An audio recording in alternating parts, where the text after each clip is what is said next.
You got to be kidding me. Oh my gosh.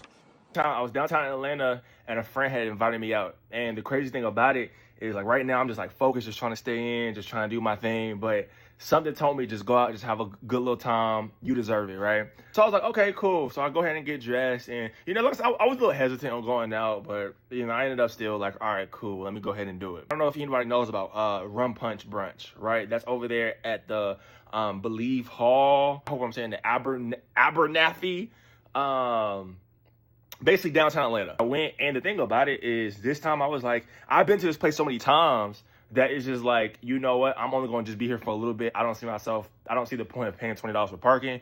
So what I ended up doing was just going down the street and busting a left. And I was just seeing mad other cars lined up, you know what I'm saying? I'm like, okay, well, let me go ahead and just squeeze in real quick, because considering that there's mad other cars over here too, you know what I'm saying? So I go ahead and squeeze in, didn't think nothing of it, I ended up leaving my phone in there.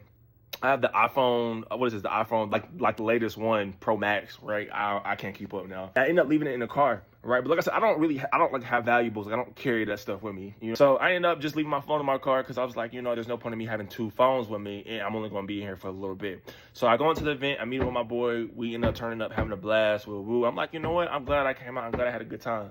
So I go ahead and let him, know, like, all right, look, I'm about to head out in a few. He's like, all right, bet.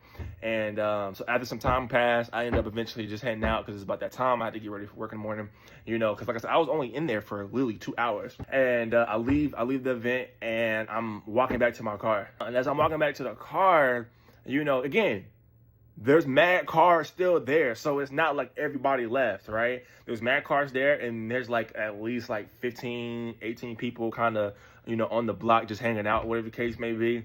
And I'm walking, and I'm like, oh, damn, I must have left my window.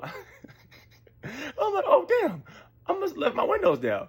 And I'm like, well, nah, ain't no way, right? So as I'm getting closer to the car, I'm seeing my windshield on the floor.